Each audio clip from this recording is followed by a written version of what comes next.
runyere kuperwe kuti President Vamunangagwa vari kuda kuresigna kana kuti vathreatena kuresigna kusiya ofisi yeupresident rwatekeshera zvikuru muZimbabwe. Anyway, tisati tazvifadza nenhema vana veZimbabwe, tofanira kumbotidzokerei kumashure timboona varume vaviri vamuri kuona vari kubuda pascreen apa. Let's talk about these two men, kuti varume ava takavaziva sei, kunyanya maordinary Zimbabweans. I am sure kuti inini to speak the truth, President Emmerson Mnangagwa inini ndakatanga kutozovaziva pakaitika kupi yava kutoitwa president. Of course zita ravo raitaurwa, but ini ndaisambovatora into consideration that much, but kusvikira pakazenge paitwa zvikuru ndo pakavakatanga kutaurwa, but vatoo president ndo pakatanga kuzobuda nyaya dzakawanda dzatakanga takukwanisawo kusvikirawo takutanhawo isusu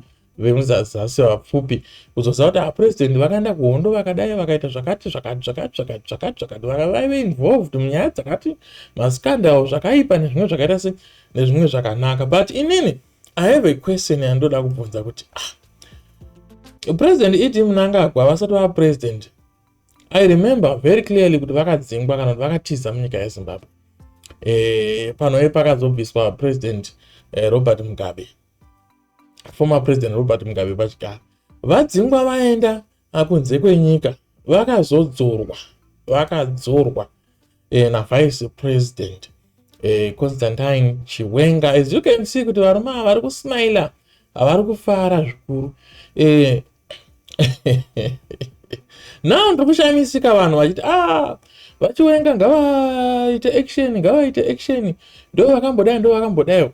Inini I have a question that I want to ask you. Do you think that Vice President Chiwenga vane nzara yepower, vane nzara yemari, vane nzara yeland? Do you think Vice President vane nzara idzodzo? I don't think so, and I don't see things that way. Kana ivo Vice President varivo vakaisa Mnangagwa muoffice, it means vane power kudhara. Kana dziri nyaya dzepower hachisi chinhu chavari ambitious about. This is why muchivaona vakakula down, chero mukati vazodayo vanenge vakakula zvavo down, because whatever reason that he put President Emmerson Mnangagwa pachigaro vakatoakombilisha kudhara. Kana iri pfuma yevana vavo vakatounganidza, kana ari ma-offshore accounts vakatosota madhiri vayakapera kare. Handifunge kuti pachigaro apa pageneration iripo right now pane munhu ari greedy achiri kuda kupagara asati abenefita so far kubvira zvakabviswa Mugabe. Ukaonawo zvadzo huku dzakafanana seWikiNew dzakupa vanhu motikari. What about vakuru vamuri kuona vari apa? How much do you think they are worth? How much do you think they are worth? Kana an ordinary WikiNew chivhayo achikwanisa kuita parcel out motikari achiita zvaari kuita izvi. Of course vamwe vangati aiwa mari iri kubva kuZANU-PF iri kubva kupi zvazodai. Vandoda ngoti ndikokuratidza chiti kuti Vice President I don't think kuti vana maambitions ekuasuma power. Vice President anogona kutenga vada kutongona zvizororerawo zvavo. And I can tell you kuti kana President vachibva pachigaro, I think Vice President will retire as well. He will retire as well because there is no need. Kana vatori kutoenda pachigaro, vasikaenda pachigaro kuti varida kunoitawo mari like zvachiitwa naPresident maybe varida kungoprotecta ma-interest ava avaka-acquire over the years. But when it comes kuti vari greedy, no. When it comes kuti varida kugadzirisa zvinhu zviri kunetsa, no. He was there when Mugabe was there. Zvinhu zvikaoma vana veZimbabwe vakachema. The Vice President was there. Even our president was there. Former President Robert Mugabe vakabviswa pachigaro zvichinzi vachembera. Havachazivi zvavari kuita. These two elders were there. Even kana reason yekubviswa kwaMugabe yange iri kuchembera, You can see as well as kuti ivo vatochemberawo. Kana kuchembera uchibvisa vanhu pachigaro vangadai vatopa dai vaida. Saka I don't understand kana vanhu vachifungidzira kuti VP Chiwenga vachaenda kunoita president nechikonzero chei. Chingatongoita chikonzero chekuchengeta ma-interest avo avakakwaya, but havana beef na President Emerson Mnangagwa. Who remember some time ago zvinzi Mnangagwa vaenda kunze kwenyika kumusangano apa varikudzoka chigaro chaenda vakadzoka varume vava vakambundirana zvakashamisa vakavharirana vakaita zvavakaita. These guys vanowirirana zvekuti they are inseparable. They've been through thick and thin together. They do understand each other.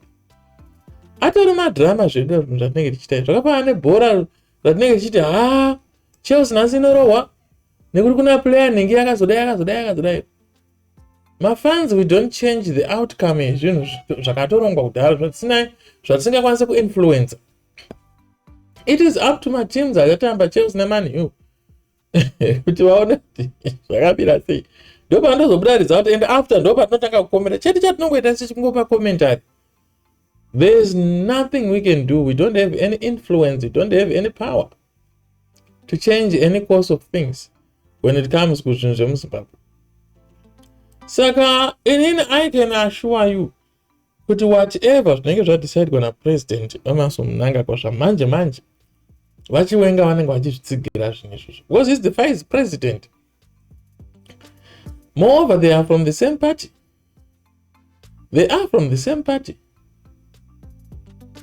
And I can tell you kuti hakuna ma differences ekuti vangauye kuzotaura vanhu ava neage yavainayo neexperience yavainayo ekuti vangauye kuzoita tumadrama muniki mucentral committee meeting. Kana vaine ma differences avainawo vanoita iron out, vari kuseri uko kuseri kwatisingamboone kwatisingamboziva kutogatisana hashamwari uri kuba mari iwo wazodai hawazonyanyawo kuba shamwari dai wambotswinya wambochaka chimbomwairawo huku idzo dzimbomai tonzi mwa vodzokera futi kuita zvavanenge vachiita. Saka I think that these men are mature enough and they can settle their differences elsewhere, not in public. Havauye kuzonanika ma dirty way avo in public. Given the experience they have, given the maturity they have, I don't think they are capable of doing that. I'm not saying to kudzivisa kuti vice president vasabvute president. If you are dreaming that way, keep dreaming that way. But I can tell you kuti chero smile dzochidziona vana kusangana blue roof or muna chata vana they did long back. I can tell you kuti iwewo pauri papa watching this video neni tine mamwe friends edu atinawo ekuti anoita zvimwe zvakaipa, vamwe vanotoba, vamwe vanohura, but we are still in good books. Totowirana nawo, but we just know kuti ningi hure, ningi mbavha, ningi mhondi. Avambobva vakaponda iso ende atimbobva takanetsana kana kupondana nawo. Ungatonzwa kuti atoponda vanhu 2 kana akatoponda vanhu 2 usiku nowatabva, but iwo ndogara naye kuti katochembera munhu iyeye svika atofe kana kuti iwo ufe musina kumbonetsana. Iye achitoziva kuti unotoziva kuti imhondi, iwe uchitoziva kuti imhondi kana kuti baba. Saka that's just the way it is. Saka zviroto zvekuti varume ava vanongomukira vapandukirana hakuna zvakadaro. Hakuna. Ini ndotomaona semadrama hangu. Now ini ndato advanced when it comes to mafungiro. Ndakutona kuti there's a big game at play here. Tikutotambwa chigame kana vanhu muri kutambwa chigame. Imagine kuti they allow mahunga vachienda just like that. Vachitoenda kuseri kwegete nokuvandonoro vachikweka kuti mapenzi aya mamaona chimbosiya vambo vakadaro chimbosiya vachimbofamba neiroro. By the time yavachazoti pepo kaistate arova pasi ndokumbumirwa dota kusiya manzi dota pfu mosara muine confusion yange iri panapa iyo yaenda kudhara. Sakani, I don't think it is as easy like that, just like that, kuti vice president vanongoita zvavanongoita odai. I don't think so. Even vice president vakanzi varetire, he will always have power. Zvekuti vakabva kumilitary vakadii izvozvo, dai vaizviziva zvinoaffecta vaisazvida vangadai vakatorambira kumilitary. But varume havanotowirirana ende vari kutofamba vese tsikanditsikewo pane zvese zvikutoitika. VP vanenge vatori involved. Ndokuti vice president handi ndo machinda edare. Mambo vakati zvakati machinda odairo. Saka dai zvinonzi the so called zvigananda zvave zvekusungwa zvingadai zvakasungwa kudhara.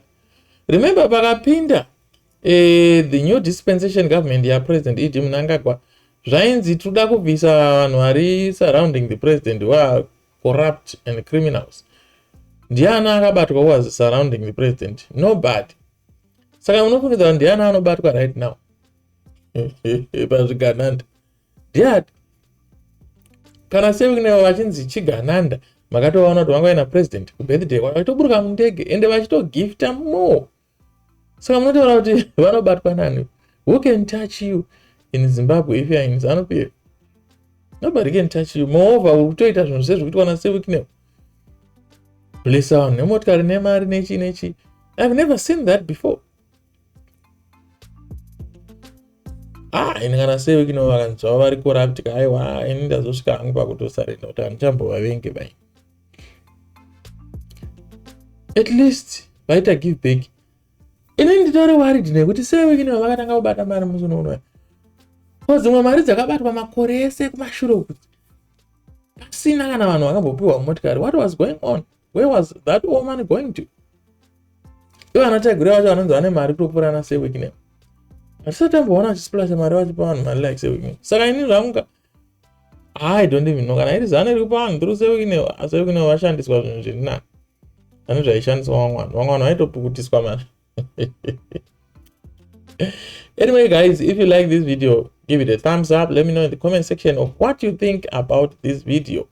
Do you think ichokwadi kuti president Idi vada kuretire, vada kuresign just like that?